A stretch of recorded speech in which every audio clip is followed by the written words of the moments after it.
할렐루야. 요한복음 4장 1절 말씀. 요한복음 3장 36절은 굉장히 중요한 말씀인데 4장 1절과 같이 되어 있습니다. 찾으시는 동안 광고 말씀드리면 저희가 그 예배당 운영하지만 교회는 각 가정이 교회 역할을 한다, 그렇게 훈련을 우리가 우리의 삶을 들여서 하고 있습니다. 그래서 어느 교회 나갈지 어느 교회 헌금을 할지는 각 가정에서 그 정해 주시되, 그 자기가 나가는 예배당이 아닌 다른 예배당에다 하시고 싶으실 때는 그 교회 예배당이 그 생활이 어려울 지경으로 미자립 교회거나 고아들이나 이런 사람들한테 드릴 때는 편안한 마음으로 하나님께 드린다 생각하고 드리시면 되고요.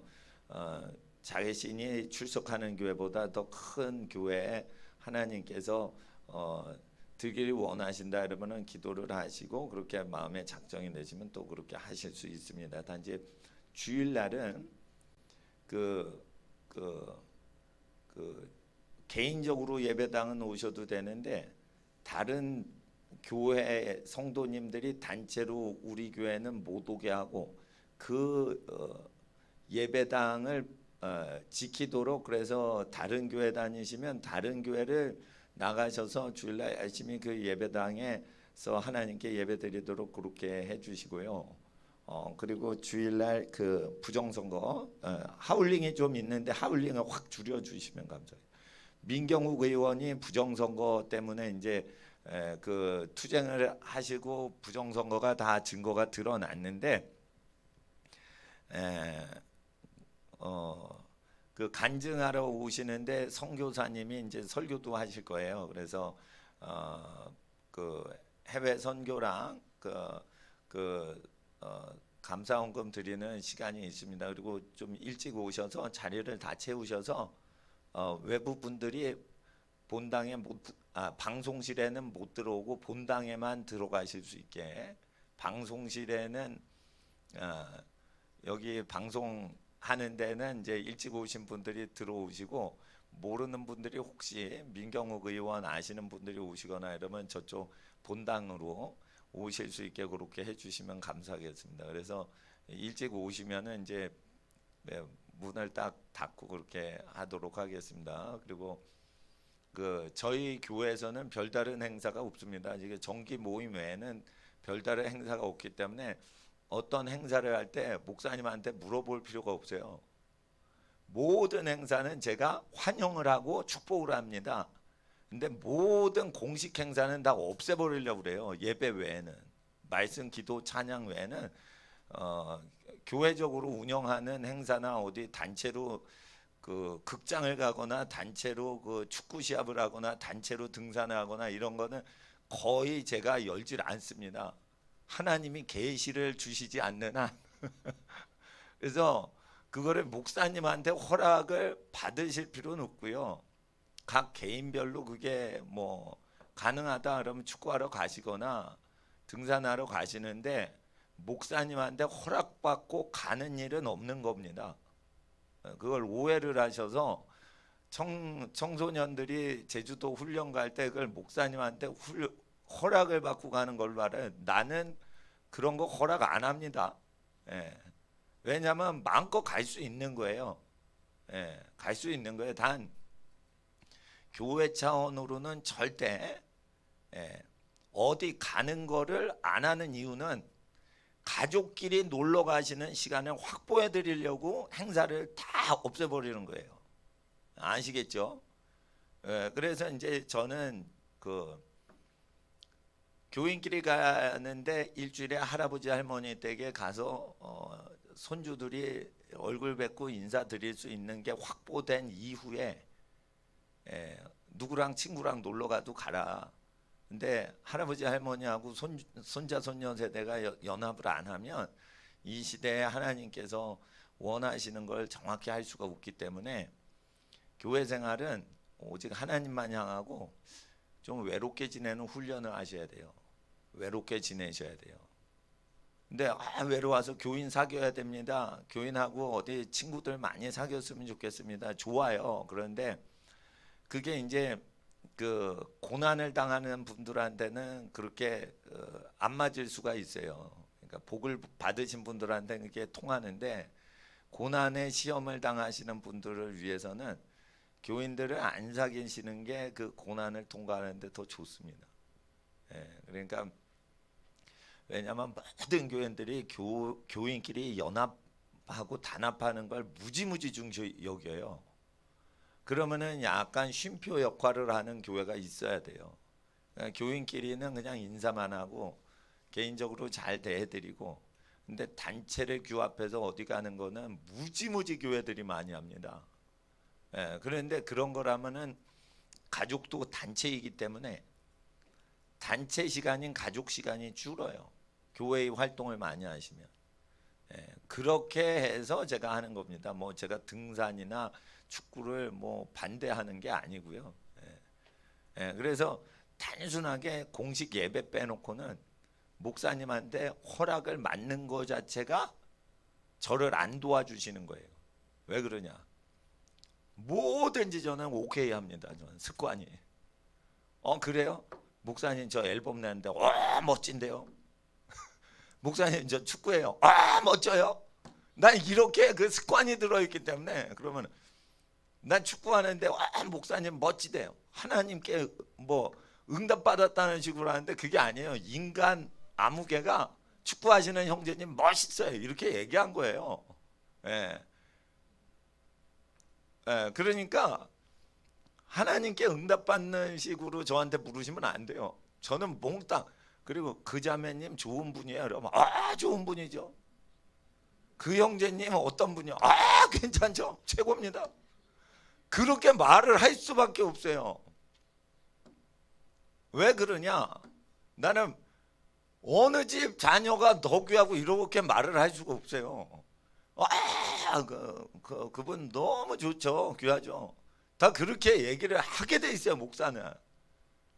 그러니까 그 얘기를 듣고 어떤 분이 그 형제님이 목사님이 추천해 주신 분이니까 결혼을 할 만한 대상인가 뭐 이렇게 심각하게 얘기를 퍼뜨리더라고요. 옛날에 다른 교회는 아니 무슨 청년이가 그 좋게 얘기를 해야죠. 제 3자인데 제가 부모도 아닌데.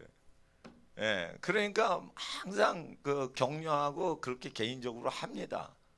그렇기 때문에 제 말을 하나님의 계시로 듣거나 이러지면 안 된다는 거예요. 네, 그러니까 그 축구하세요? 멋진데요. 그럴 때 교회에서 축구하는 걸 허락했다는 식으로 말을 하시면 안 되는 거죠. 그런 겁니다. 그러니까 저는 하나님께서 이걸 원하신다 그러시면은 강단에서 공개적으로 얘기를 합니다. 그거 아니면 그거 없는 거예요. 그러니까 그리고 응답 받는데 한 2, 3주 걸려요. 결정하는데 두세 증인한테 막 물어보고 그러면서 기도합니다. 그러니까 제가 뭘 하나님의 뜻이지 않으면 편하게 얘기하고 하나님의 뜻인지를 물을 때는 2, 3주 금식하면서 다른 분들한테 물어보고 정하는 거예요. 지난번에 그랜드 캐년을 가려고 그런 거는 그 코로나 바이러스가 와도 병들이 걸리지 않는 거를 보여주기 위해서 그렇게 한 겁니다. 네. 그런데 그 굳이 뭐 투쟁을 하면서 그렇게 하려고 그러는데 그 마귀가 좀 가로막은 거라고 저는 생각을 하는데, 물론 목사님이 얘기를 하면은 코로나 바이러스 시대에도 그랜드 캐년을 다 가야지 하나님의 뜻 아닙니까? 그랜드 캐년 가고 싶은데 왜 못 갑니까? 하나님 뜻이 아닌데 목사님이 헷갈렸습니까?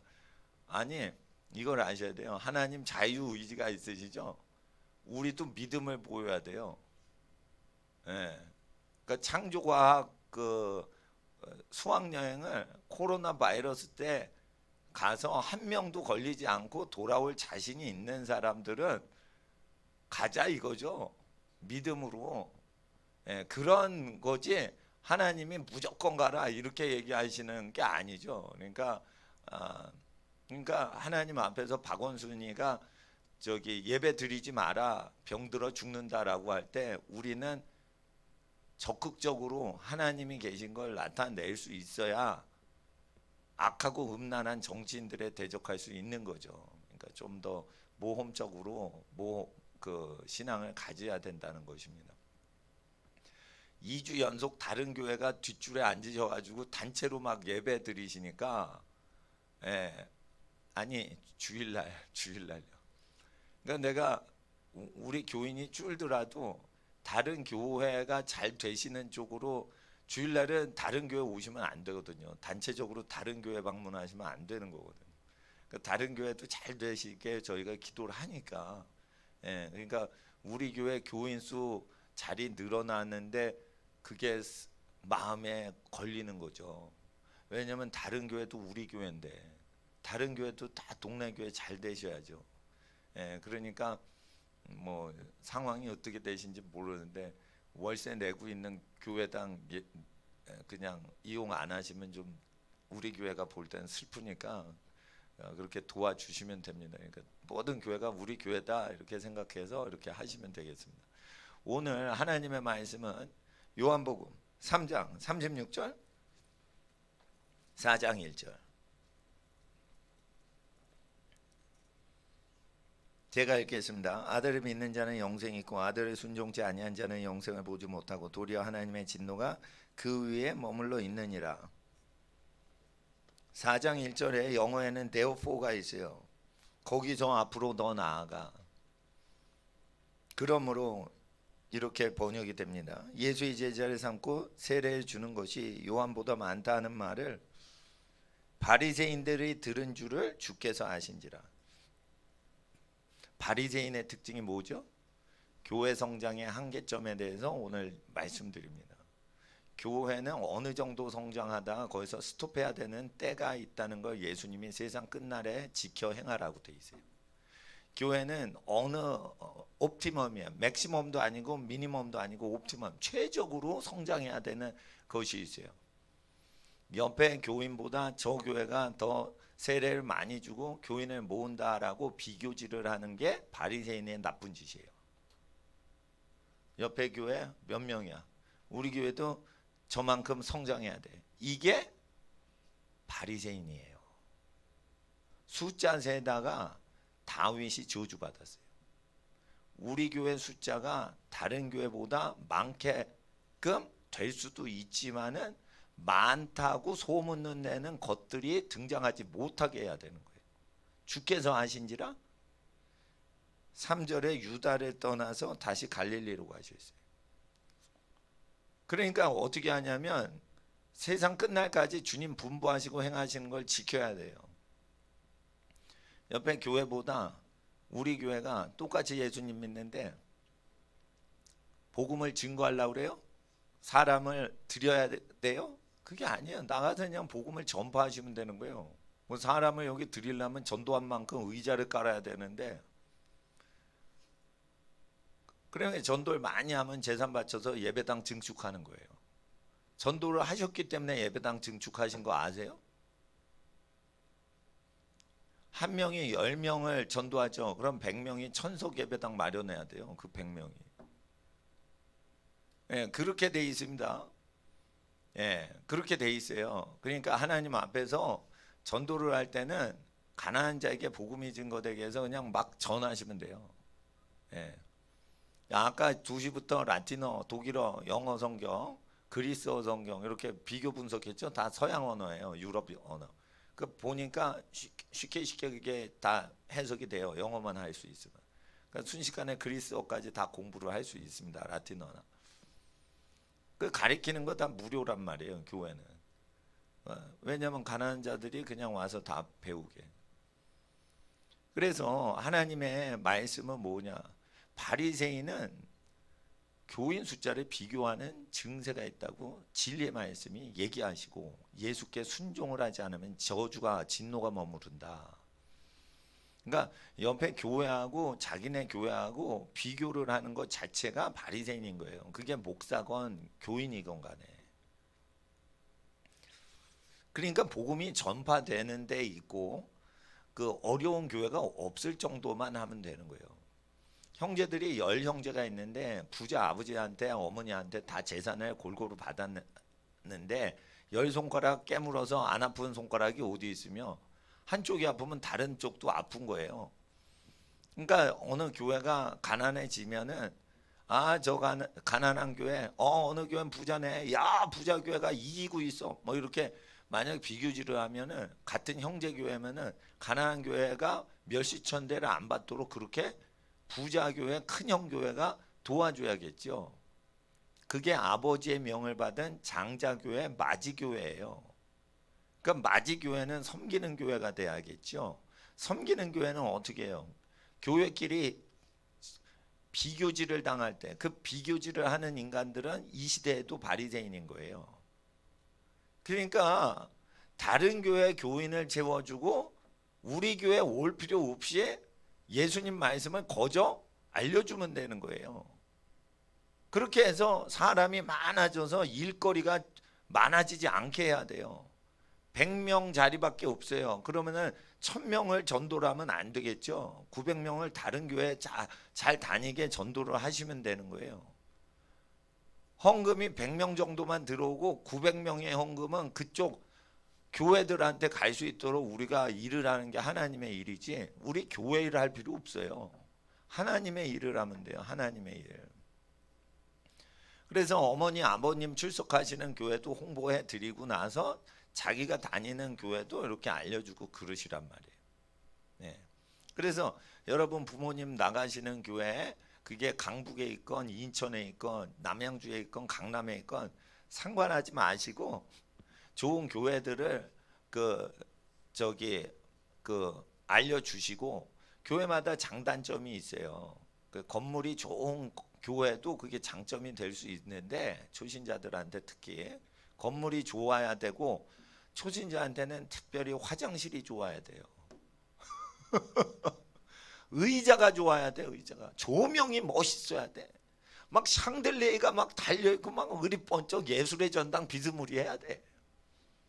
그래야 일자무식인 성경 모르는 불신자나 초신자가 교회에 편히 다녀줘요. 아시겠어요? 네. 그러니까 예술의 전당 스타일로 고급지게 가는 것은 또 뭐 영적으로 그 초신자들을 위해 중요한 겁니다. 예. 그렇지만 하나님 앞에 모든 교회마다 부르심이 있는 거예요. 그러나 모든 교회를 자랑하지 말고 사도나 선지자 자랑하지 말고 예수님만 증거하는데 예수님이 행하신 것도 증거해야 되고 예수님이 설교하신 것도 우리가 배워야 되고 지켜야 돼요. 여러분 행동하셨죠? 그러면 자기 사역이 사실은 예수님이 2절에 제자가 침례를 준 거지 예수님이 세례를 주신 게 아니에요. 근데 세례 요한은 누가 세례를 줘요? 혼자 주죠. 예수님은 12명 데리고 세례 주죠. 제자 수가 12배나 늘 수밖에 없죠. 왜냐하면 세례 사역자가 12명이고 저쪽은 혼자서 하니까 원맨 사역이고 세례 요한. 당연히 예수님의 12제자가 세례 주는 사람들의 새신자 숫자가 많아지겠죠. 세례 요한은 혼자 주니까.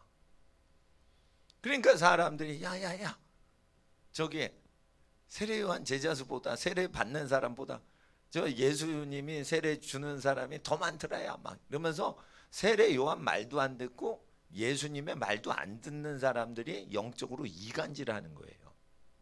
그러니까 어느 교회가 어느 교회보다 많다더라 그러는데 그 말씀에 예수님 말씀에 복종 안 하는 사람이 비교 평가질을 하지요. 그게 바리새인들인 거예요. 그게 마귀새끼인 거예요. 여러분 잘 아셔야 돼요. 사랑의 교회가 큰 교회 서초역에 지었죠. 그러니까 막 비난하죠. 그러면서 예수님 안 믿죠. 그렇다고 그 사람들이 가난한 교회 출석하냐? 절대 가난한 교회도 안 가고 욕해요. 가난한 교회? 아이고 저런 거 동네에서 너무 많아. 없어져 버려야 돼. 저 가난한 교회가 부동산보다 많아. 동네 십자가 단계 아우 그냥 편의점 숫자보다 많아. 저런 거 다 없어져야 돼. 요렇게 얘기하는 불신자들이 대형교회 저거 없애버려야 돼. 저거 저 마귀야. 교회가 왜 부자야? 이러면서 가난한 교회도 멸시천대 하는 사람이 대부분이에요. 그게 뭐예요? 마귀 새끼들인 거예요. 여러분 잘 아셔야 돼요. 사랑의 교회 욕을 하기 전에 그 욕을 하는 사람이 가난한 교회 어떻게 보는지, 고아들을 돌보는지 그거 보셔야 돼요. 고아 돕지도 않고요. 자기 부모님 공경도 안 해요. 쌍것들이. 이게 빨갱이 새끼들이요. 그러니까 바리새인이란 건 뭐냐면 불신자 빨갱이까지 포함된 거라고 보셔야 돼요. 의로운 척 하는데 구원을 못 받는 사람들. 그게 뭐예요? 좌익 혁명주의자들이에요. 그러니까 지금 이 시대는요. 교회 다니는 사람만 바리새인이다 이러면 안 되고 유럽처럼 기독교 국가가 됐을 때는 그렇게 해도 돼요. 근데 우리나라는 기독교 국가가 아니에요. 사탄 들린 사람들 중에 대다수가 돈 좋아하고 음란하고 하나님이 없다 하는 무신론자들이 마귀 새끼인 거예요. 그러니까 바리새인을 볼 때는 유대 민족 중에 바리새인은 마귀 소속인데 하나님을 믿을 수밖에 없어요. 유대에 있는 태어나서부터 하나님을 믿어야 돼. 근데 마귀에게 속한 자가 있다는 걸 얘기하시는 거예요. 근데 기독교 국가가 아니잖아요. 우리나라가요. 그러니까 마귀에게 속한 자는 불신자가 다 마귀에게 속한 자예요. 술집 가요. 술집이요. 룸사롱 하나에 그 인테리어 비용이 10억이 넘어 들어가요. 궁전처럼 금딱지를 다 붙이기 때문에 이게 궁궐처럼 한다고 들었어요. 난 안 가봤어요. 룸사롱. 그런데 그게 임금이 궁녀들한테 접대받는 식으로 하려고 뭐 로마 황제의 궁전을 본딴 룸사롱도 있다는 소리도 있고 뭐 그렇다는데 그건 부자들이 가는 술집들을 뭐 그 소문이 그렇다는 거예요. 그리고 못 벌어도 강남에 하루에 1억씩 현찰이 들어온대요. 하룻밤에. 팁을 수천만 원씩 뿌린대요. 하룻밤에 1억이 현찰이 들어온대요. 그런 데를 다니는 것들이 사랑의 교회나 큰 교회 욕이나 하면서 왜 이렇게 교회가 부자야? 서초역 강남 비싼 땅에다 타락형 교회라서 지었나? 왜 이렇게 부자야? 하는데 룸사롱에 10억씩 인테리어 하는 거는 비난 절대 안 합니다. 마누라 버리고 기생질 하는데 회개는 안 하는 것들이. 그러니까 사랑의 교회 욕하는 것들은 빨갱이 새끼들이에요. 그렇잖아요. 에? 김용민이가 룸사롱 비판하는 거 내가 본 적이 없어. 에? 룸사롱을 비판해봐. 김일성 비판해보고. 김일성 비판하는 걸 내가 못 봤어요. 못 들어봤어. 그리고 룸사롱 아니 룸사롱에 돈 없는 대학생이 가는 데가 아니에요. 유부남들 부자인 돈 많이 번 가정을 이루고 있는 아빠들이 가는 더러운 데란 말이에요. 그러면은 그거는 가정 파괴 장소가 되는 거예요. 그건 부인이 있는 사람들이 여자 나오는 술집 가면 그건 파괴시켜야 되는 술집 아니에요. 예? 철없는 대학생들이 가는 술집이 아니란 말이에요. 그건 팁을 수천만 원씩 대학생들이 막걸리 집에다 팁 주는 거 봤어요? 팁을 수천만 원씩 뿌리는 거는 재벌들이 가는데 거의 다 부인이 있는 사람들이에요. 그게.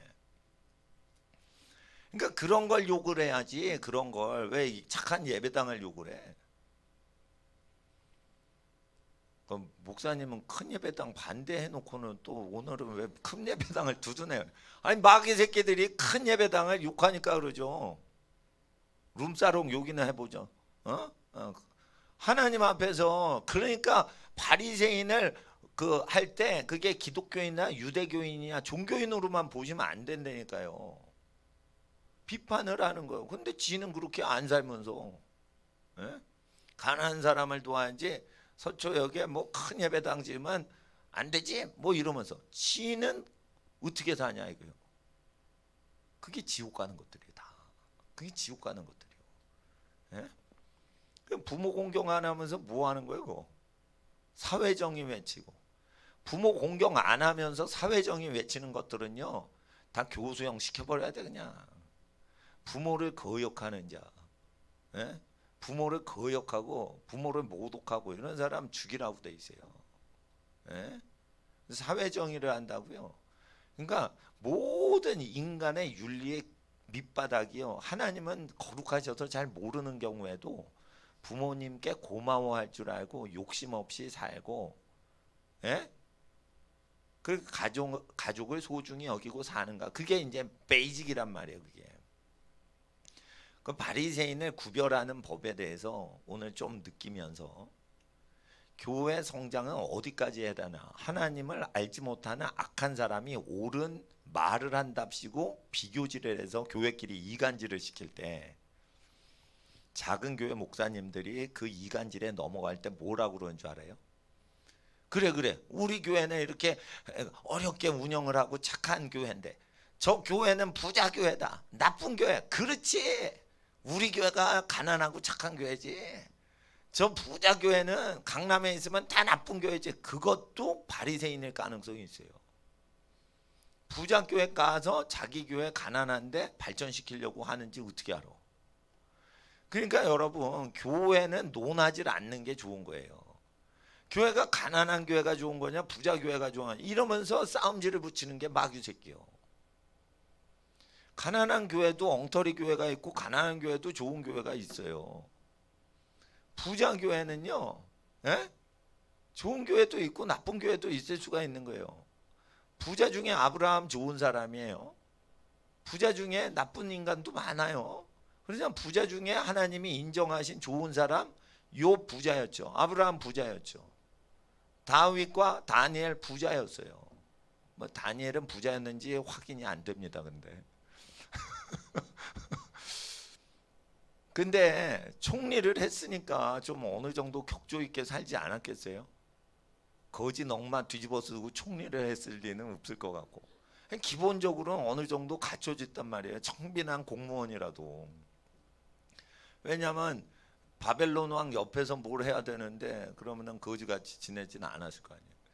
그러니까 하나님 앞에서 우리가 부자 중에도 하나님이 의롭게 봤던 사람이 있다니까 어느 정도 흑백 논리로만 보시면 안 되는데, 바리새인이 누구인가를 보셔야 돼요. 그럼 바리새인은 어떤 사람이냐?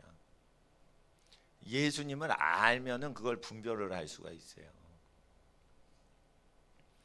바리새인은 오늘 교회와 교회의 교인 수를 비교질을 해서 경쟁을 시키는 것들이 바리새인이다. 그리고 교회 성장을 위해서 다른 교회보다 앞서야겠다라고 결단을 한 목사도 바리새인이다. 선교지 같죠? 저 선교사보다 내가 더 이 사람들 많이 양육해가지고 고국에 있는 교회로부터 인정받아야지. 이것도 바리새인이에요. 아니, 어느 선교사 통해서 예수 믿건 그게 뭐가 중요해? 누구를 통해 예수 믿건, 성경을 읽다가 예수 믿건, 사람에 의해서 예수를 믿건, 찬송하다가 성령 받아 예수를 믿건 다 기뻐하는 거지. 바울이 기뻐하겠노라. 예? 경쟁으로 예수를 믿건 착한 마음으로 예수를 전하건 일단 전파되는 건 예수님이 믿어지는 거니까 나는 기뻐한다 이랬어요. 그러니까 어떤 식으로든지 구원받는데 유익하면 기뻐해야지. 나를 통하지 않고 구원받은 거는 짜증나. 저 교회를 통해서 구원받는다고? 우리 교회는 많이 세례를 못 주는데 짜증나. 이러면은 그것도 새끼 바리새인인 거예요. 전도를 하지만은 그 바리새인으로 클 수 있는 기질이 선교사 세계에서도 있다는 거예요. 그래서 어떤 선교사님이 이런 얘기 하더라고요. 이슬람인이 기독교인을 공격하면 상처를 안 받는데 이슬람은 마귀 새끼니까 그래서 핍박을 받았으니까 그래 주님 일 더 열심히 하자 이런데요. 근데 같은 동료 선교사님이 공격을 하면 못 참는데, 빛나대니 공격하면 그건 참는데 같은 동료 선교사님이 자기 교인 뺏어가 그럼 못 참는다는 거예요. 예? 전 나쁜 놈이네, 저. 남의 선교사 성경 공부하는 초신자 데려가네. 그렇게 된단 말이에요. 그래서 바리새인이 뭐냐? 사역을 통해 경쟁시키거나 경쟁 당하면 소극적 바리새인, 경쟁을 시키면 적극적인 바리새인이 될 수가 있는 거예요. 그러니까 다 내려놓고 하나님을 사랑하고 그 사람만 사랑하자 이거예요. 그런 겁니다. 그러니까 저도 이 교회를 사랑하는 게 아니에요. 예. 그리고요, 이제 재미난 거는 이제 연세대 교수님 중에 또는 김용민이가 나온 그 신학교 이런 데는 성경이 틀렸다고 노골적으로 가리키는 잘못된 신학교 교수들이 있는데, 교단들이 그 교수, 신학대학 교수들을 이단 정죄해야 되는데 안 하는 이유는 신학교 교수님들은 교인을 뺏어가지 않아요. 그래서 가짜 목사를 만들어내는 신학교를 이단 정죄를 안 하는 거예요. 이건 뭐냐면 목사님들이 헌금이라는 것을 우상숭배하기 때문에 헌금을 줄어들게 안 하면은 이단 정죄 안 하고, 교인을 뺏어가는 게 아니면은 이단 정죄를 안 하겠다는 거예요. 그러니까 열심히 목회하는 목사님이 전도 열심히 해서 막 교인이 거기 많아지면 라이벌이 되니까 저거 이단이다 이래 버리는 거예요. 오히려 진짜 이단은 성경을 믿지 말라고 하는 그런 그 독일 자유주의 신학을 가리키는 교수가 이단이에요. 근데 신학 교수는 목사들만 타락시키지 절대 교인을 뺏어가거나 헌금을 뺏어가지 않아요. 그러니까 교인이나 헌금에 누수가 없으면 이단이 창궐해도 가만히 있는 거예요. 물론 뭐 그걸 근데 내가 보니까 나는 총신신대원 나왔는데요. 그것도 성경을 그대로 다 믿지는 않더라고. 성경 자체의 권위는 인정하는데 사도행전적인 역사는 사라졌다. 그러니까 사도행전에 일하시는 성령님과 요즘 성령님은 다르게 일하신다. 사도행전의 성령님과 요즘 성령님이 일하시는 업무가 달라졌대요. 기적이 사라졌대. 그러니까 방언도 하면 안 되고 병을 고쳐도 안 되고, 고치면 좋은 거지만 성령님은 그렇게 안 하시고 성경 공부만 가르친다, 뭐 이런 식으로 가르치려는 교수님이 있었어요. 있었다니까. 근데 그 교수님이 수업 시간에 수십 년 전 얘기인데 조용기 목사님을 그렇게 싫어하더라고. 병 고치고 방언하고 뭐 막 귀신 쫓고 이런 게 실제 일어나는 목사님 중에 그 큰 교회 목사를 미워하더라고요. 신학대학 교수가 여의도 순복음교회 교인들 뺏어 먹고 싶은 것도 아닌데 그분은 왜 그러냐? 그분은 기적이 없다라고 가리키는데 자꾸만 기적이 일어났다라고 말을 하거나 간증을 하거나 전도를 하는 사람 보면 싫은 거예요. 왜 그러냐? 자기의 권위가 깎아질까봐 자기의 명예를 위해서 다른 교회를 허무는 거예요. 그거는 돈을 숭배하는 게 아니고 자기의 명예를 위해서 목회 열심히 해서 서민들 대상으로 목회하는 데가 여의도 순복음교회예요. 영락교회는 부자 대상으로 목회하는 데고, 이해를 하셔야 돼요. 그럴 때 부자교회는 표적과 기사가 없어요. 영락교회는 표적과 기사가 없어. 기도도 열심히 안 해요. 목숨 걸고 안 해요. 금식을 많이 안 해요. 근데 극빈자들이나 서민들은 목숨 걸고 금식하고 기도를 해요. 왜 그래요? 사골세 살거든. 그러니까 가난한 사람들 모이는 교회는 기도를 많이 해. 그러면 기도를 많이 하면 어떻게 되죠? 기적이 일어나요. 가난한 사람들이 기도하면 기적이 일어나요. 그러니까 목회를 할 때는 서민이 80%, 중산층이 10%, 그리고 나머지가 뭐 이렇게 되는 게 맞지. 부자나 중산층이 50%가 넘어버리면 병들어요, 교회가. 왜 그러냐면 가난한 자에게 믿음을 부욕해 하시기 때문에 교회가 멍든단 말이에요. 그런단 말이에요. 그래서 부자들은요, 서민들이 열심히 기도하는 교회에 거지 차림으로 가가지고 예배에 참여하는 게 오히려 자기 구원받기가 좋아요. 그렇게 된다니까요. 그러니까 자기가 진짜 재벌이다 그러면 어떻게 해? 부자들 나가는 준재벌들이 나가는 강남에 있는 교회 가지 말고 극빈자들이 모이는 데 가가지고 가서 하나님 말씀 듣는 게 좋은 거예요. 근데 이제 자기 수준에 맞추려고 뭐 저 부자들 다니는 외제차만 주차장에 가득한 그런 예배당 가죠. 그러니까 뭐냐면 그게 언밸런스인 거예요. 언밸런스. 그러니까 제가 오늘 말씀드린 건 교회의 밸런스 그 옵티멈 그 수치가 있다는 거예요. 그런 겁니다. 예. 예수의 제자를 삼고 세례 주는 숫자가 요한보다 많다는 말을 바리새인들이 들었어. 뭐 예수의 제자가 요한을 드디어 앞질렀다고 라고 이제 경쟁 구도로 가는 거야. 그러고 우리 교회가 이제 성장을 했어요 하는 거에 만족하는 교인도 바리새인의 미혹에 넘어갈 수 있어요. 넘어갈 수 있단 말이에요. 그러니까 예배당 올 때는요, 이 옆에 사람 숫자를 읽으면 안 돼요. 이게 다윗이란 말이에요. 하나님만 보고 나 존재 단독으로 하나님께 나오셔야 돼요. 그러니까 제가 찬양을 훈련하는 그 청년들한테 교인분들 한 분도 아니 계시다고 생각하고 자기 혼자 찬양한다 생각하고 찬양하시라는 거예요. 그래야 하나님을 만나는 거예요.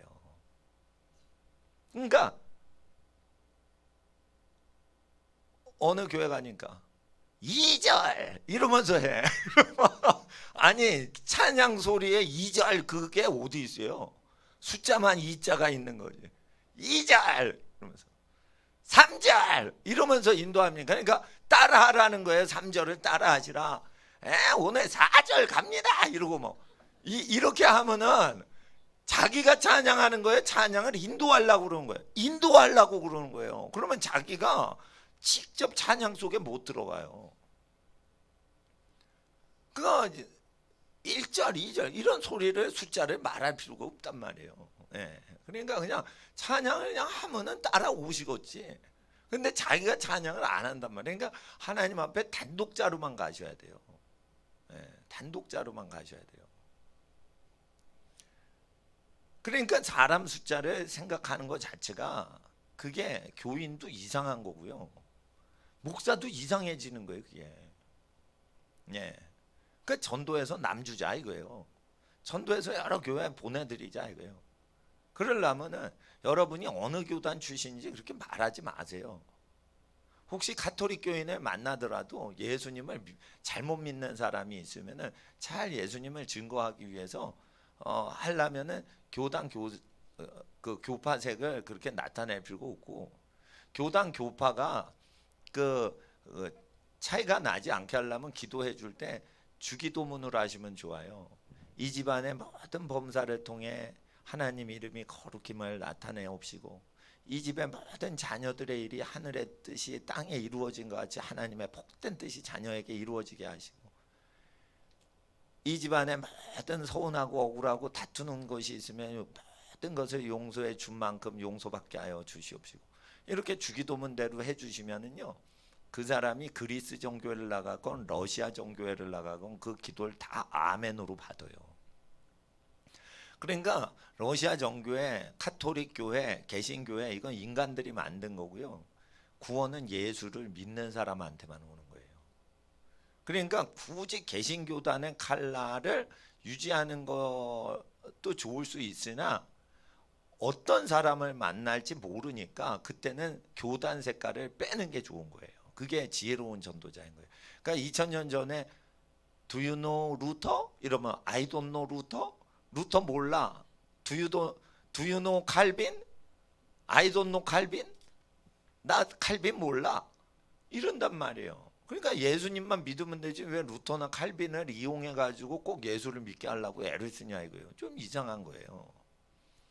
나는 루터도 배우고 칼빈도 배울 때 무지막지 배웠어요. 많이 배웠어요. 개신교 신학교를 가면요, 예수님 바로 밑에가 루터가 있고 바로 밑에가 칼빈이 있어. 베드로도 안 배워. 예? 바울을 배우는 게 아니에요. 바울을 루터나 칼빈을 통해서만 배워요. 그러니까 칼빈 수준을 못 넘어. 바울 수준이 칼빈보다 높은 사람인데 바울을 바울로 믿질 않고 칼빈이 보는 바울만 가리켜요. 장로교에서. 그러니까 칼빈이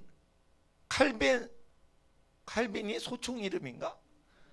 칼빈이 사람 종교개혁자 이름인데 종교개혁자 수준을 못 넘어요. 그러니까 칼빈보다 수준이 높은 요한 웨슬리를 모르는 거예요. 그러니까 칼빈주의냐 알미니안주의냐 이렇게 가리켜. 칼빈주의냐 요한 웨슬리주의냐 이렇게 안 가리켜요. 그게 뭐냐? 칼빈하고 알미니안을 비교하면 알미니안은 수준이 떨어지니까 칼빈을 높이려고 칼빈주의냐 알미니안주의냐 이렇게 가리켜요. 칼빈보다 삶이 더 완전했던 요한 웨슬레를 비교를 안 해요. 요한 웨슬레를 얘기하면 장로교인들이 감리교로 가거든. 그리고 감리교에 있는 사람은요 또 성결교로 가요. 성결교가 감리교보다 더 깨끗하거든요. 교회가. 내가 볼 땐 그래요. 감리교는 부자교회고요. WCC에 가입하는 걸 회개를 안 하려고 그러는데 성결교단들은 그 요한 웨슬리의 신앙을 처럼 복음서 그대로 사복음서 그대로 산상수훈 그대로 살자 하면서 그 성결운동을 그 요한 웨슬리 생활을 그대로 받자 이래가지고 하면서 한단 말이에요. 그러니까 감리교 교단 차원에선 감리교 부자 감리교단보단 가난한 성결교단이 훨씬 더 요한 웨슬레의 정신을 지금까지는 살린다 이렇게 생각을 하고요. 근데 요한 웨슬리를 따라가면 안 돼요. 왜 그러냐? 요한 웨슬리는 그냥 예수님 말씀대로 사세요 이렇게 전도하고 회개시킨 사람이에요. 그런데 이제 요한 웨슬리가 어떤 깡패를 딱 만났는데 깡패가 그 자리에서 예수를 믿어요. 그런 신비스러운 현상이 일어나니까 요한 웨슬리에 대해서 굉장히 좋게 여기는 거예요. 그러니까 깡패를 만났는데 말도 안 했는데 그 자리에서 엉엉 울면서 갑자기 회개를 하는 이상한 초자연적 현상이 있죠. 뭐 말을 했어야지. 말도 안 했는데 그냥 성령의 임재 때문에 깡패가 그냥 꼬꾸라지는 거예요. 막 울고. 이런 거 아세요? 그걸 엉션이라고 그런 거예요. 그걸 어노인팅이라고 그런 거예요. 인간이 얘기를 안 했는데 성령의 임재 안에서 그냥 죄인이 회개를 하는 거예요. 갑자기. 근데 어떤 사람도 전도를 하질 않아요. 어떤 사람도 말을 해서 회개를 시켜야 되는데 말하지 않고 회개가 일어나는 어떤 신적인 체험이 일어나는 게 이제 요한 웨슬레 사역인데 루터나 칼빈 사역엔 그런 게 안 나타나요. 표적과 기사, 병 고치는 현상도 안 나타나고. 그러니까 꼭 전도를 말을 해가지고 사람을 설득해서 전도하는 식으로 했단 말이에요. 근데 그 엉션, 언노인팅은 언제 생기냐면 사도행전을 그대로 지키고 예수 전하고 욕을 먹어도 계속 원수를 위해 기도하고 이럴 때 일어난다는 거예요. 그러니까 요한 웨슬리가 그렇게 했단 말이에요. 그러니까 맨날 영국 성공의 신부였는데 앵글리칸 처치가 하나님 뜻대로 안 살고 오히려 모라비안 교도들이 모라비아는 그 종교개혁자 얀 후스 체코슬로바키아 지역 체코 지역의 종교개혁자 카를 대학교의 총장인 얀 후스가 종교개혁하다가 죽임을 당합니다. 그 대학 카를 대학 총장이 죽임을 당해요. 종교 박해 때문에. 그러면서 얀후스가 예수님을 그대로 쫓아 살아야 되면 사도행전적으로 살아야 된다. 외친 걸 그대로 따른 사람들이 이제 그러니까 모라비안 지역의 사람들이에요. 보헤미안 지역에. 그 사람들이 떠돌이로 막 박해를 당할 때, 살 곳이 없을 때, 전토를 다 잃어버리고 종교 박해 때문에 고생을 할 때 우리 땅에 들어와서 사세요 하고 한 사람이 백작 진젠도르프예요. 백작이 땅이 많거든요. 그러니까 자기 영지에 들어와서 지내면 어떤 사람도 당신들을 해할 수 없습니다. 그래가지고 자기 땅을 다 오픈해가지고 했던 사람이에요. 그런데 이 모라비안 교도들의 신앙을 뭐냐면은 폭풍우가 불어도 침몰의 위기가 있어도 두려워하지 않고 찬송을 하는데 거기에 임재가 있는 거예요. 그러니까 그 임재를 체험하면서 성직자 요한 웨슬리가 미국 선교에 실패를 했어요. 미국에서 선교지에서 다시 영국으로 돌아오고 나서 이제 성령 체험을 하는데 그 성령이 모라비안 교도의 모임에서 그걸 성령 체험을 하는 어떤 근거들이 많이 있어요. 자기가 그때 변화됐다는 거예요. 그게 뭐냐면 성령을 깊이 체험했다는 거예요. 그러면 성령은 어디서 오는 거예요? 복음서대로 그대로 사는 모임에서만 온다는 거예요. 결국은. 그러니까 루터나 칼빈의 모임에서 왜 성령이 그대로 사도행전적으로 안 나타나냐? 사도행전적으로 나타나려면 사도행전을 사모하는 게 아니고 예수님 말씀을 그대로 살아야 돼요. 그럼 예수님 말씀 그대로 살면 우리 교회가 교인 많아지는데 저쪽 교회 망하고 우리 교회 흥하네 야 이러면서 어떤 교회도 다니지 않는 짓거리를 하는 사람들의 말에 귀 기울이지 말아야 되고, 그런 소리를 바리새인들이 들은 걸 아시고는 교인 수가 늘어나는 걸 스톱시키려고 그 세례 장소를 떠나신다. 이해가 되시겠죠? 그래서 수가성 지역에 기독교 공동체를 만들려고 또 수가성 지역으로 가시더라. 그 수가성 이야기에 바로 직전 이야기예요. 이거를 예수님이 행동하고 말씀하시고 가리키시기 직전에 3장 36절 보세요. 아들을 믿는 자는 영원한 생명이 있죠. 요건 알아요. 근데 아들을 순종치 아니한 자는 영생을 보지 못하고 도리어 하나님의 진노가 그 위에 머물러 있느니라. 그래서 아들을 순종치 아니해서 다른 교회보다 우리 교회를 더 크게 만들어 다른 교회를 이기려고 하는 사람들은 영생을 못 얻을 수 있는 거예요. 그러니까 우리 목사들 중에 누가 큰 자냐? 예? 그런 게 없는 거예요. 자 보세요. 내가 이동규 목사님보다 나이가 몇 살이 많지만, 예? 우리 집 애들들이 이동규 목사님한테는 삼촌이라고 그래요. 아기 때부터 알았거든. 그러니까 미국에서부터. 그러니까 삼촌이라고 불러요. 삼촌이 수십 년 동안 전도사였는데 목사님이 됐다는 거예요. 그러니까 예? 예. 그러니까 그 예를 들어 그런데 그런 이동규 목사님이 높아요? 내가 높아요? 그런 거 없는 거예요. 예, 나이만 제가 몇 살이 있는 거지. 예, 그냥 다 형제인 거예요. 형제인 거예요. 그러니까 어떤 계급 의식을 갖지 말아야 되는 거예요. 예, 그리고 높으신 분들은 하나님이 가장 높으신 거지만 하나님은 제외하고 삼일째 하나님 제외하고는 자기를 낳아주고 키워주신 부모님, 자기 집안의 어른을 공경하라라고 이제 민수기나 이제 레위기에 기록이 되어 있기 때문에 여러분보다 높으신 분 사람 중에 누구라고요? 부모님이시다. 부모님이시다. 이렇게 하면 되는 거예요. 예, 그러니까 목사님은 비교 대상에서 무조건 빼야 돼요. 왜냐하면 목사는 그냥 복음 전도하는 사람이거든요. 예, 근데 누구 배에서 나왔어요? 부모님 몸에서 나왔죠? 그럼 부모님보다 어린 사람인 거예요. 그럼 자기 부모님을 높여야 될 거 아니에요. 반드시 누구보다 높여야 된다고요? 국회의원보다.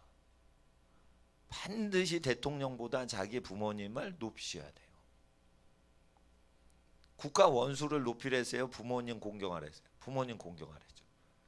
그래서 정치 운동을 할 때 정치인들을 겸손히 해줄 때는 어떻게 하냐? 자기 부모님이 더 훌륭하시다. 정치인 당신들보다. 그러면은 정치인들이 이럴 거예요. 아니야, 당신 부모보다 내가 더 잘났을 걸, 이러면서 달라들 것 같아요? 못 달라들어요. 함부로 자기 부모 존경하고 그렇게 마음가짐한 자녀한테 당신 부모보다 내가 더 잘났지, 이렇게 정치인들 절대 교만해도 말을 못해요. 그래서 민심이, 효도하는 민심이 있을 때는 백성을 함부로 후려칠 수가 없어요. 김일성이 왜 북한을 아작을 냈냐면, 북한 사람들이요, 김일성이 나와도 자기 부모를 또 공경해야 되는데 김일성을 우상화했어요. 자기 부모를 고발해라 이러면 자기 부모를 인민 마을의 전체 사람들 앞에서 자기 부모를 비판하고 김일성을 높였어요. 공개적으로. 그러니까 쌍놈의 자식들이 되는 거예요. 솔직히 김일성이가 그렇게 북한을 지옥과 같이 만드는 데는 북한 백성들의 부모 배신 정신, 부모 배신 운동이 한 몫을 한 거예요. 그러니까 부모를 배신하도록 교육을 실제시킵니다. 그러니까 지금도 정교조가 어린이들 종아리 집에서 맞았어? 그럼 부모 고발하라고 가르치고요. 판검사 변호사들이 직접 가르쳐요. 지금도. 판사, 검사, 변호사가 직접 부모한테 형량을 때려요. 그러면서 어떻게 해요? 부모들이 다 반대를 하죠. 판사가 형량 때릴 때 내 자식 내가 잘못 내가 내 자식 잘 되라고 내가 그러는데 당신이 왜 그래? 그래도 빨갱이 판사들, 당신 부모는 죄인이야. 그리고 아이 앞에서 부모를 정죄하고 아이를 가출을 계속해서 살게 해요. 그게 판사 새끼들이, 빨갱이 새끼들이 판사 속에 끼어 있어요 지금. 그거를 목숨 걸고 해요. 빨갱이 판사 새끼들이. 과반수가 넘지는 않는데 이 빨갱이래. 예? 빨갱이 판사들이요 10%가 돼도요 그 악랄함이 대단합니다. 하여튼 부모를 욕하게 하는 거예요. 친자식들이. 왜 그래요? 부모의 마음을 떠나야 인민들을 개돼지로 만들거든요. 그게 혁명 전술 전략이에요. 그게. 그러니까 꼭 국회의원이나 판사보다는 부모를 높여야 돼요. 그런데 쉽게 하는 방법이 있어. 국가 원수를 부모보다 낮추시면 돼요. 국가 원수는 대접 잘 받잖아. 우리 어머니 아버지는 대접을 딴 데서 못 받으셔. 그러니까 내가 제일 높여야 돼요. 여러분 딴 데서 밥 먹고 왔죠. 그럼 밥 드세요 할 필요 없어요. 근데 밥을 못 들고 오신 분은 밥을 드세요 그분한테 먼저 해야 돼. 높임을 부모님들은 못 받으세요. 대통령은 어디 가서든지 높임 받고, 판검사들은 높임을 받다 못해 뇌물 받지 않으려고 난리를 쳐요. 에? 그 정도로 높임을 받는 게 습관화돼서 건방지다는 소리를 하는 거예요. 변호사님들이 판사들이 건방 떤다고 얘기를 하는 거예요. 에? 그 얘기를 하는 거는 뭐냐? 부모들이 가출 청소년들 깡패 부모들이 이제 소년원가게 생겼거든 자기 새끼가. 그러니까 판사를 만나는 부모들은 전부 깡패 새끼 부모예요. 아유 우리 아들을 좀 잘해주세요. 형량을 낮춰주세요. 판사님 그러고 법적 엎드려가지고 형량을 6개월에서 3개월로 줄여달라고 막 그런단 말이에요. 그러니까 깡패 새끼 부모들이 그렇게 판사들을 했기 때문에 머리 조아리는 게 다 부모예요. 그러니까 어때? 자기는 임금이라고 느끼는 거예요. 빨갱이 판사들. 다는 아니지만 이게 소수가 있어요. 그러니까 부모를 회방을 하는 거예요. 쌍놈의 새끼들이. 예? 지 부모 생각 안 하고 남의 집 부모 공경하도록 그거를 해야 되는데 그렇게 교만해요. 그러니까 이 빨갱이 주사파 세력들이 지금 입법부 장악하죠. 행정부 장악하죠. 사법부 장악하죠. 이럴 때 부모님이 국가원수 대통령보다 높다고 해야 돼요. 그리고 여러분 아셔야 돼요. 음란한 여자는 짐승에 올라타서 남편을 고발을 해요. 왜 그런 줄 알아요? 순결이 없는 여자들은요 자기 남편을요 버리고 다른 남자한테 시집을 쉽게 가요. 혼전순결을 잃어버린 여자일수록 자기 남편 버리고 두 번째 남편, 세 번째 남편, 네 번째 남편을 계속 바꿔쳐요. 왜 그런 줄 알아요? 짐승 위에 올라타서 그래요. 짐승이랑 국가 시스템에 올라갔기 때문에 언제든지 남편을 갈아요. 그러니까 남편이 5명 이상 넘친다 그러면은 그 여자는 정조에 문제가 있는 거고. 아시겠어요? 근데 남자가 힘세 여자가 힘세. 남자가 육체적으로 생물학적으로 힘이 세단 말이에요. 그러니까 여자가 남자를 이기려면 권력자를 동원해야 돼. 국회의원, 판검사를 동원해서 이 사람이 자기를 성폭행하려고 했어요 해가지고 보디발 아내의 증세가 나오는 거예요. 그게. 그러니까 예를 들어 요셉을 꼬신 게 보디발 부인인데 자기가 꼬신 게 드러나면 수비대장인 보디발한테 작살이 나. 아시겠어? 남편이에요. 국가 권력자예요. 국가 권력자란 말이에요. 그러니까 보디발 부인이 보디발을 국가기관에 고소를 해도 안 먹혀. 왜? 국가 권력자 정점에 있는 사람이에요. 그러니까 어떻게 해? 자기의 사랑하는 요셉을 성폭력범으로 몰아서 자기가 남편한테 죽지 않으려고 하는 거예요. 그걸 아셔야 돼요. 그러니까 아무리 사랑하는 청년 요셉이라도 성폭행범으로 몰아서 자기가 국가 권력으로부터 보호를 받아야 되는 거예요.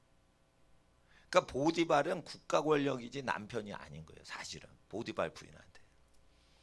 보통은 그게 남편으로 하는데 그게 국가 권력이란 말이에요. 그러니까 국가 권력한테 어떻게 해요? 거짓말을 해서 남자를 성폭력범으로 몰아버리는 거예요. 그게 창세기에 기록돼 있죠. 근데 창세기에 기록된 것은 말세의 모든 세상 끝에 전 지구상 모든 국가에 퍼져요. 그래서 마지막 때가 되면 어떻게 되냐? 꼬신 여자가 안 꼬셔지는 남자를 성폭력범으로 넘겨버려서 위기를 탈출해야만 되는 시대가 와요. 이해를 하셔야 돼요. 그러니까 여자들은 여자가 저 남자가 나쁜 게 아닌데 저 여자가 나쁜 년이다. 요거 여자들이 그걸 알아요. 근데 그런 것을 막질 못해서 사회가 그런 식으로 막 돌아간단 말이에요. 그러니까 미투 사건이 맞긴 맞는데 그 미투 사건에는 보디발 부인 미투가 많단 말이에요. 아시겠어요? 그러니까 처녀가 외칠 때만 그걸 해야지 성읍에서 여자가 소리를 안 질러 그러면 여자도 돌로 쳐 죽이라는 거예요. 도시에서 성폭행이 일어났는데 여자가 소리를 질렀어. 지하철이건 사무실이건 그럼 여자는 죄가 없어요. 근데 소리를 못 질러 도시에서 성폭력범이 있는데 그럼 여자가 간음할 때 그 증세가 있다는 거예요. 모세율법은 온전해요. 완전한 거예요. 그러니까 도시에서 성폭력이 있는데 소리를 안 질렀다 그러면은 남녀가 같이 저질렀다고 판정을 꼭 하라고 돼 있어요. 하나님 명령에. 그러니까 여자는 날카로운 비명 소리를 지르는 게 무죄 추정의 원칙이 된다. 소리 한번 질러 보실래? 꺄! 이렇게 하는 게 하늘나라에서 쟨 죄가 없다. 소리를 꺄! 지를 때 그리고 이런 게 있습니다. 생물학적으로 여자가 비명을 지르면 성추행범인 모든 깡패들은 두려움과 욕망이 순식간에 사라져요. 여자가 소리를 지르면 모든 겁탈하고자 하는 깡패들의 모든 심리가 얼어버리고 겁이 나면서 음란 욕구가 순식간에 없어집니다. 그래서 하나님은 전능한 여자의 능력을 그 목소리에 소프라노 목소리에 넣으셨다. 여기에 전능하신 하나님의 기운이 나타난다. 지극히 연약한 데서 주의 능력이 온전하여 짐이라. 그러니까 여자가 약하니까 여자가 모세율법대로 소리 지르니까 모든 심리 속에 하나님이 임재를 하시는 거예요. 예? 여자의 무기는 주먹보다 센 게 비명 소리다. 이게. 그 소프라노 소리는 멀리까지 갑니다. 끼악. 베이스 소리는 이게 멀리 안 가요. 끼악, 끼악, 끼악. 이게 다릅니다. 이게. 예? 예. 이게 들리는 범위가 1km밖에까지 갈 수도 있어요. 그러니까 여자 소리가 그냥 비명 소리 나면요, 달려오는 거야, 달려오는 거야. 뭔 소리야 이거? 예. 그러니까 성읍에선 소리를 질러라. 이게. 소리를 안 질렀어. 근데 뭐 고스피 사건이죠. 그 저기 비느하스가. 그러니까 한창에 남녀를 꾀해서 꼬치를 해서 죽여버리는 거야. 근데 웃긴 거, 영원히 그 집안이 성직자가 되는 축복이 임하는 거예요. 여러분, 간음을 금지시키는 일을 절대적으로 한 집안에 성직자의 기름 부음이 온다는 거예요. 우상숭배를 절대 못하게 하는 그 사역에 헌신을 해서 피 흘리기까지 헌신을 하고 전쟁 자체를 하려고 하는 집안에서 성직자들이 나온다는 거예요. 전쟁은 어느 지경까지 하라고요? 우상숭배를 못하게 해야 돼. 전쟁해서라도, 사형을 시켜서라도 자기 부인을 버리고 다른 여자하고 간통을 하면 안 돼. 그건 사형을 시켜야 돼 라고, 사람 목숨보다 간음 금지령이 더 중요해서 가족을 돌보는 게, 사람을 사형시키더라도 가족을 지키게끔 해주자. 이렇게 해가지고 가족을 소중히 여기는데 사형 집행도 아깝지 않다. 이러면은 성직자의 기름 부음이 그 자손대대 내리는 거예요. 이해를 하셔야 돼요. 그 원리는 지금도 합당한 거예요. 그래서 여러분 가족들이 소중하게 살 수 있도록 세팅을 해야 되는 거예요. 예? 그러니까 성직자 집안이 복을 받으려면 딴 거 아니에요. 예? 예, 다른 집안이 거룩하고 서로 사랑하고 평안히 지낼 수 있게만 하면 되는 거예요. 그러면 하나님께서 큰 복을 사람들에게 각자 주시지만, 예, 그렇게 레위 지파가 복을 받는 사건이 나옵니다. 민수기에. 그러니까 부정적인 사건과 불미스러운 사건이 나도 복을 받는 집안들은 복을 받아요. 복된 사건이 일어날 때만 복을 받는 게 아니에요. 전쟁이 일어났음에도 불구하고 어떤 길을 택했느냐, 피 흘리기까지 어떻게 반응했느냐, 거기에 의해서 영원한 복이 임하는 거예요. 전쟁이 났을 때, 기근이 왔을 때, 슬픔이 왔을 때 어떻게 반응했냐는 거예요. 여러분 집안이. 슬픔이 왔어, 어떻게 반응하냐 이거예요. 여러분 집안이 어떤 그 자매가 늙으신 엄마 모시고 2명이 사는데 남동생은 군대 갔어. 그러니까 진짜 외로운 거야. 일가 친척이 없어요. 북한에서 내려온 집안이라 그런지. 하여튼 친척도 없어. 그런 자매 집이 있었어요. 저희 교회 나오셨던 자매 중. 그러면 그런 자매들이요, 보통 교회 와서 사람을 많이 사귀는 게 좋은 방법인데, 오히려 외로울수록 예배당 오면은 더 하나님께 기도하고 찬양하는 쪽으로 집중을 하셔야 더 복을 받아요. 그러니까 외로우니까 찬양보다 교제가 많은 교회를 다니자, 이렇게 교회 선정하실 수도 있어요. 좋은 방법이에요.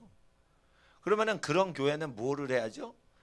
아주 한 달마다 등산을, 단합대회를 가고 야유회를 가고, 그리고 어떻게 해요? 구역 모임을 잘해서, 그리고 목사님은 설교는 짧게, 교제 시간은 길게, 이렇게 잘 배려를 해주고 막 이렇게 해야 돼요. 그래서 사람을 많이 만나게 해서 외로움을 적게 해야 돼. 근데 이걸 아셔야 돼요. 사람을 만나면 만날수록, 예? 사람의 관계에 묶인다는 거예요. 그러니까 지친 사람이 쉴 수 있는 시간이 줄고, 사람 때문에 지쳤을 때 자기 혼자 쉴 수 있는 여지가 점점 없어집니다. 교회라는 데가. 그러니까 진짜 좋으신 분들을 만나면 그렇게 지내면 좋은데요, 그러질 않으면 먼저는 하나님께 찬양을 하고 하나님께 기도를 하고 그래야 돼요. 모든 지나간 죄를 다 용서해 주시고 모든 저주를 다 끊어 주시고 모든 슬픔을 다 위로해 주세요. 그러니까 믿음이 없어서 죄를 가까이 하고 살던 사람에게 은혜를 하나님이 더 많이 주시는 이유가 있어요. 죄를 많이 사함 받은 만큼 더 많이 사랑한다라고 하시는 거예요. 죄 사함을 많이 받을수록 하나님을 더 사랑하게 되는 거예요. 그러니까 어려서부터 경건하게 살던 사람보다 하나님 모르고 살았어. 그냥 부모 공경도 안 하고 그냥 갈 대로 가라 이러면서 그렇게 인생 산 사람이 예수님 믿고 제대로 회개를 하죠. 그러면 하나님이 그 사람을 진짜로 위로를 많이 해주세요. 그러니까 그런 사람이 오히려 목사님들보다 훨씬 거룩하게 살 수가 있어요. 예. 그러니까 반전에 반전이 일어나거든요. 그러니까 하나님께 나올 때는 저는 이렇게 생각해요. 하나님은 영이시라. 하나님은 영의 임재하심이 있는 거예요. 그 임재하심 가운데 들어가려면 하나님의 아들 예수의 말씀을 지켜야 되는 거예요. 그러니까 어떻게 돼요? 우리 교회가 A 교회예요. 예수님 교회예요. 세례 요한의 교회라고 할 수는 없지만 그것도 어떤 무리니까 그건 B라는 그룹으로 줘요. A 그룹의 사람이 적었는데 B 그룹보다 사람이 많아졌어요.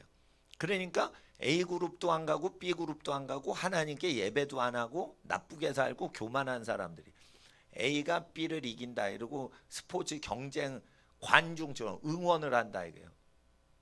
그거 잘못하면 교인이 그 짓 할 수가 있는 거예요. 그러니까 다른 교회랑 우리 교회 잘 되자 이거 자체가요 계명을 어기는 거예요. 예수님이 그렇게 행동을 안 하셨단 말이에요. 그러니까 군대 숫자 세는 다윗하고 비슷한 짓을 하는 거예요. 근데 군대 숫자 실제 다윗이 세 보니까 유다 지파만 많어.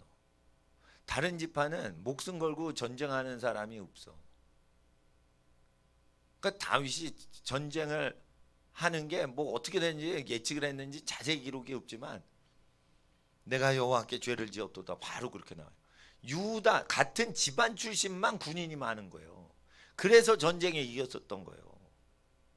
결국 뭐예요? 전쟁은 목숨 걸고 전쟁하는 사람들은요 피가 같이 통하는 집안 식구 사람들을 건지려고 목숨을 걸고 전쟁을 한 거지 자기 조직이 위대해서 이긴 게 아니었다는 거예요.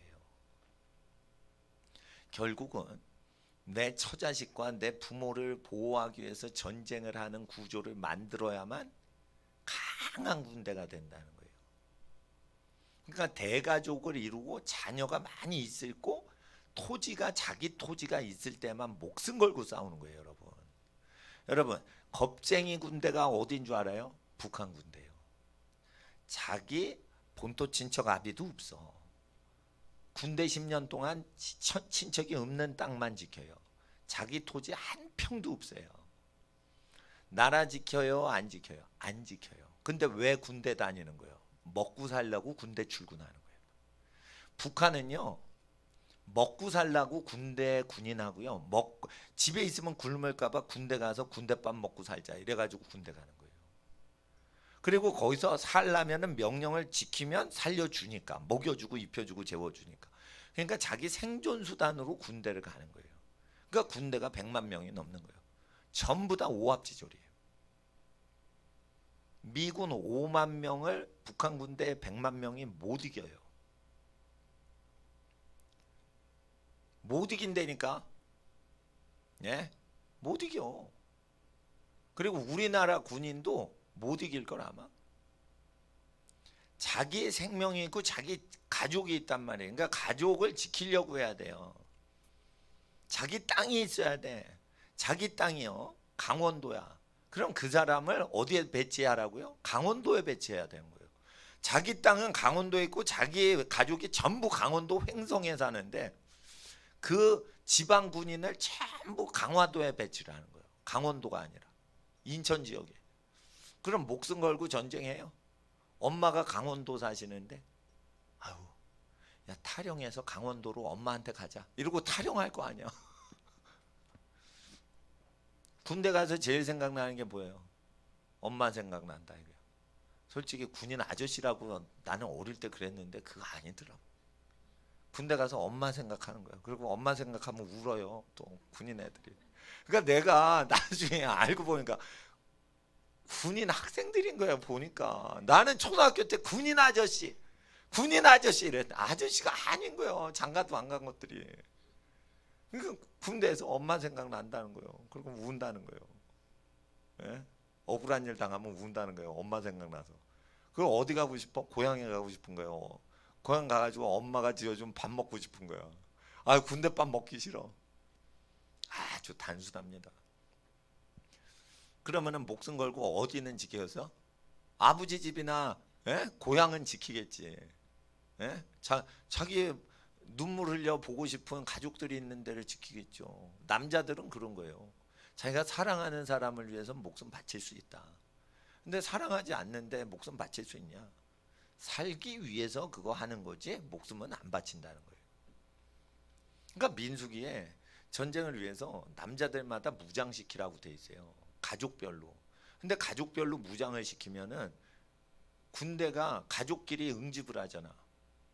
그러니까 오히려 모든 집안이 가족끼리 응집을 하면 어느 집안이 쿠데타를 해도 쿠데타가 성립이 안 돼요. 그런다고요.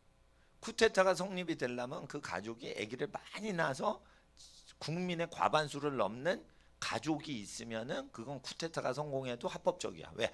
인구의 과반수를 오버해서 쿠데타를 하니까 그게 다수결 원칙으로 그게 합법화돼요. 그러니까 하나님이 만드신 이 쿠데타 방지법은요 천혜의 법이에요. 이거 하늘의 혜택이 있는 법이란 말이에요. 그래서 가족별로 군대를 편성을 하면요 목숨을 걸고 지켜요. 여러분 깡패들이요 누가 제일 무서운 줄 아세요? 목숨 걸고 싸우는 놈이 제일 무섭다는 거예요. 깡패들이요 겁을 주려고 자해를 하고 피를 흘리는 걸 보여주죠. 그건 왜 그런 줄 알아요? 제발 이걸 보고 너 겁나서 나한테 덤비지 마. 나 이렇게 무서운 사람이야. 그러니까 겁나지. 덤비지 마. 나도 겁나. 이러고 속으로 싸우고 있는 거예요. 그러니까 누가 겁을 더 줘가지고 덤비지 못하게 사전에 기를 죽이냐. 이래가지고 자기 신체를 찢으면서 겁을 먹는 거예요. 그러니까 깡패란 건 그런 놈들이라 이거예요. 다 깡패란 그런 놈들이 모여서 하는 거예요. 그러니까 겁쟁이들이라 깡패라는 거예요. 그러니까 목숨 버려요, 못 버려? 못 버리는 거예요. 누가 목숨 버리는 줄 알아요? 가족 부양하는 사람들이 목숨 거는 거예요. 여러분 어머니들이 목숨 걸고 가족 사랑하죠. 처녀들은 목숨 안 걸어요. 왜 목숨 겁니까? 시집도 안 갔는데. 자기 목숨 걸리려고 내 빼버리면 되지. 왜 목숨 걸고 삽니까? 처녀들은. 엄마 아빠 사랑받고 사는 게 행복하지. 왜 목숨 바칩니까? 그런데 아기 낳죠. 목숨 걸고 살아야 돼. 왜? 자기 아기가 자기 인생의 사랑이야. 그러니까 어떻게 해? 자기는 늙어가. 그리고요 참 절묘한 게 여자들이요 그 자기 미모가요 애 한 번 낳으면 싹 사라집니다. 그러니까 자기를 흠모할 거리가 없으니까 에휴 이미 베린 몸 내 자식 위해서 목숨 바치자. 이렇게 천하의 미인의 마음 심령이 순식간에 바뀌어버려.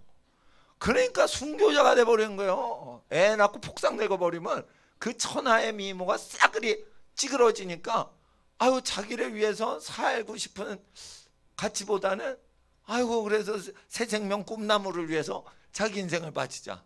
나는 이제 한물 같구나. 이야 세월 빠르네.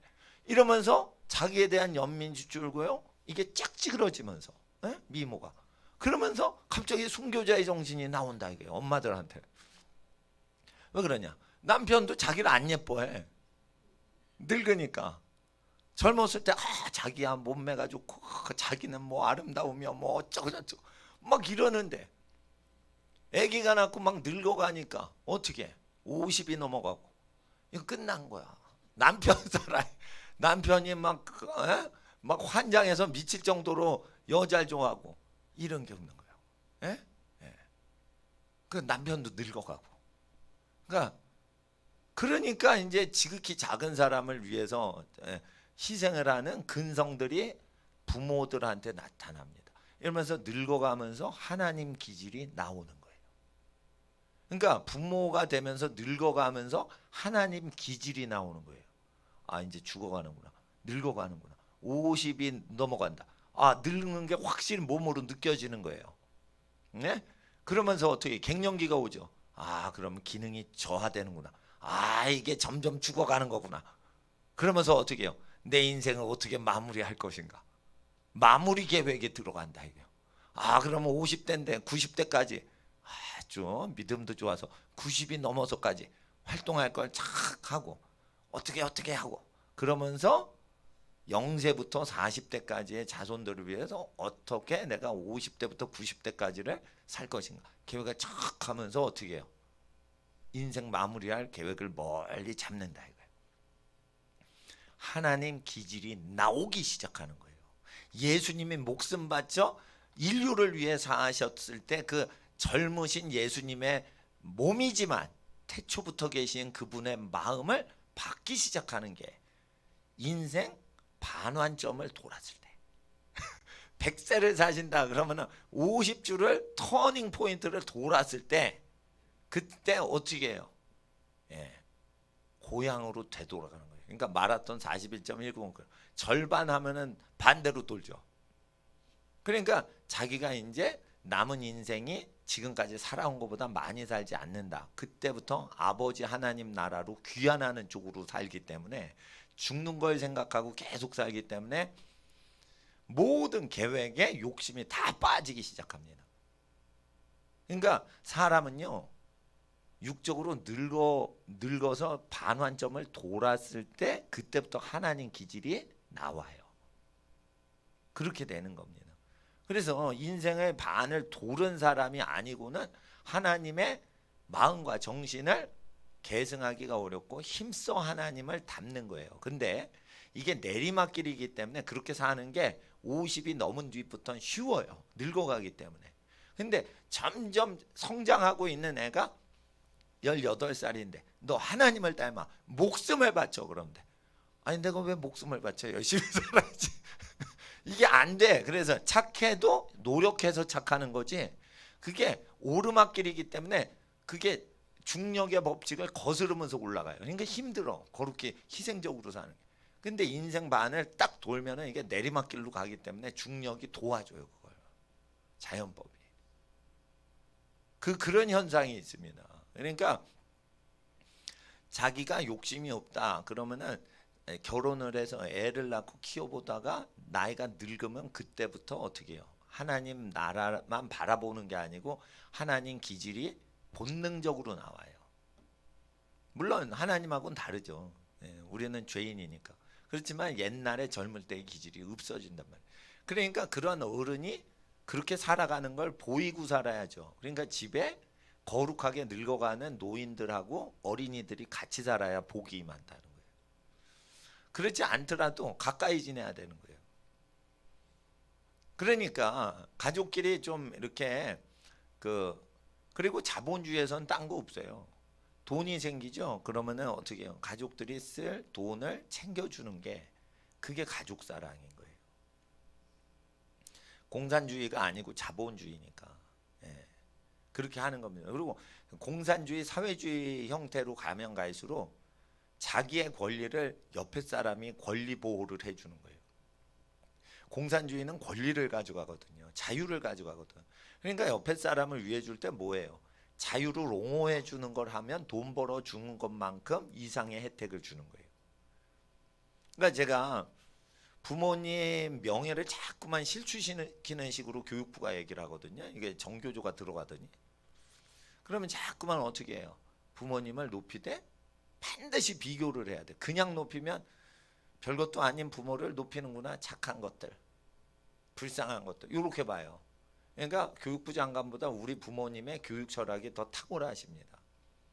대통령보다 집안을 더 지혜롭게 운영하시는 분은 우리 부모님이세요.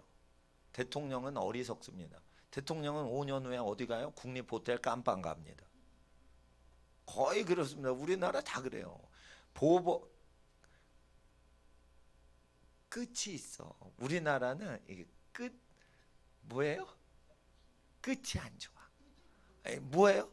뒤끝이 있어. 뭐냐면 이게 뭐냐? 서양 양주는요.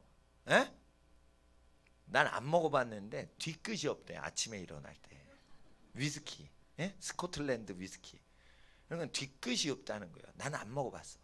근데 우리나라 막걸리나 소주를 많이 먹고 아침에 일어날 땐 뒤끝이 있다는 거예요. 그래서 우리나라 술의 성분하고 비슷해 가지고요. 이제 퇴임했잖아. 그럼 뒤끝이 없어 줘야지 될 거 아니야. 주변 사람이. 아니에요. 우리나라 사람들은 뒤끝이 있어. 그래가지고 정치인에 대해서 끈질기게 국립호텔로 보내려고 그래. 그러니까 그냥 뽀록이 다 나요. 무슨 짓을 했는지 나쁜 짓을 했는지 다 드러나요.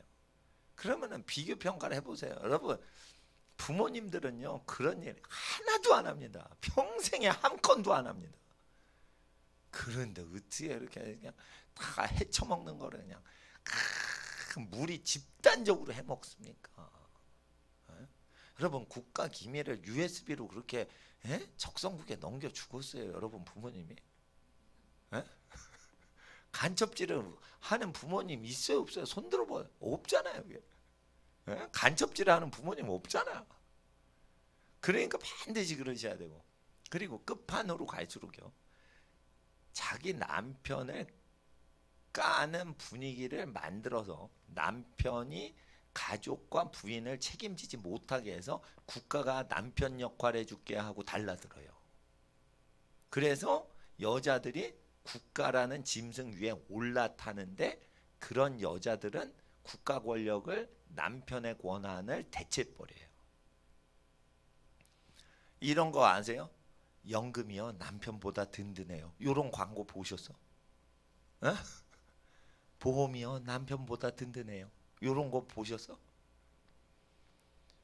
잘 아파트 투자해서 월세 매달 받아 먹으시면요 남편보다 든든합니다. 이거 부동산 업자들이 얘기하는 겁니다. 이거.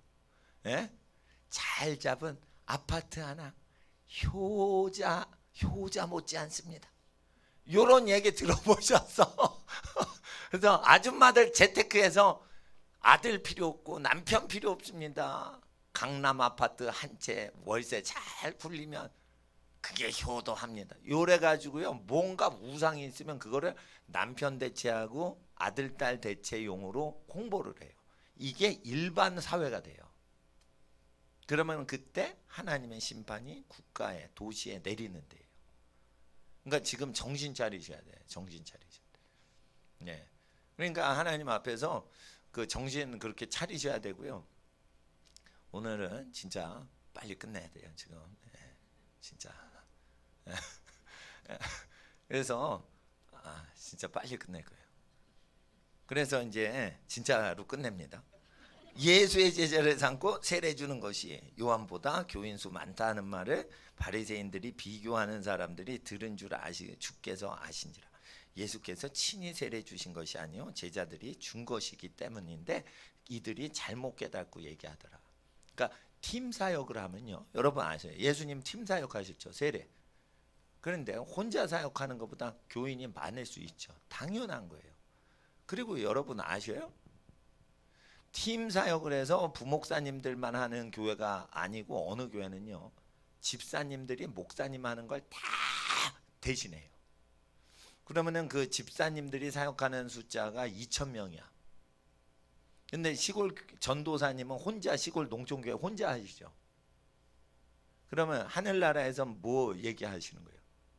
1인당 몇 명 회개 시켰는지만 계산한다는 거예요. 팀을 이용해 가지고 내가 2,000명의 교인을 이용해 가지고 세례를 저 농촌이나 옆에 교회보다 월세 교회하는 상가 교회보다 많이 했어. 근데 2,000명이 몇 명 했는지로 그 목사의 일을 평가하는 게 아니고요. 그 목사가 몇 명 전도했냐, 교인 통하지 않고 그 목사가 몇 명을 회개시켰냐, 요것만 보는 거예요. 그러면은 가난한 상가교회 4층 꼭대기에 옥탑방에 있는 전도사님은 그래도 전도 많이 하고는 자기 교회 드리니까 아니 화장실이 후지니까 한 번 오고는 안 오잖아요. 그리고 다른 교회 가잖아. 그러니까 다른 교회 전도해 준 거야, 그 전도사님이. 그런데 큰 교회 목사님은 전도 자기가 안 하고 교회는 부려먹죠. 그러면 어떻게 되는 거예요? 하늘나라 상급이 없는 거예요. 예수님은 팀으로 한 거야. 세례 요한은 혼자 하는 거예요. 당연히 사람이 예수님 사람이 많을 수 있는데 그거를 갖고 야 예수가 요한 세례 요한을 이긴다 이렇게 막 얕잡아보고 경쟁을 시키는 거예요. 그럴 때 멍청한 목사들은 교인을 더 동원하고 교인을 사회를 정복하고 가정을 돌보게 안 하고 목사가 골프 치면서 교인들은 골프 안 치게 하면서 교회를 시키는 거예요. 그러면 그 목사가 심판받아요. 그러니까 뭐냐면 목사는요 예수님 닮아야 돼. 예수님은 아침부터 저녁까지 자기가 사역했지 교인 부려먹지 않고, 심지어 베드로는 헬퍼는 해도 예수님 역할을 베드로 제자한테 시켜요 안 시켜요? 안 시켜요. 예수님 자기 역할을 자기가 끝까지 하지 베드로에게 복된 일은 시켜요. 그리고 예수님이 가실 수 없는 마을에 2명씩 제자 보내서 예수님이 없는 동네에서 그 일을 하게 하지, 예수님이 있을 때는 예수님이 노동을 해요. 이 복음 전도하는 거. 그러니까 담임 목사님은 부목사님의 도움을 받지 않는 거예요. 그리고 부목사님이 다른 지역으로 가서 사역을 할 때는 도와주고 그리고 가르쳐주고 동생처럼 그렇게 하는 거예요. 자기 역할을 밑에 목사한테 시키는 게 아니란 말이에요. 근데 밑에 목사한테 시켜먹고 부려먹고 하는 게 당 회장님 목사님이 하실 수가 있어요. 교회법으로. 그러니까 당 회장 하면은 목사가 타락한다는 거예요. 자기가 설교 안 하고 누구 부려먹으면 되잖아. 구역관리, 아니 평신도 여자 집사님 다 이용하면 되지. 그러니까 여자 집사님이 자기 남편을 돕질 않고 교회를 도와. 그러니까 남편이 승질이 나는 거예요. 남편이 불교 믿거든요. 그러니까 마누라가 교회 미쳤다고 그러는 거예요.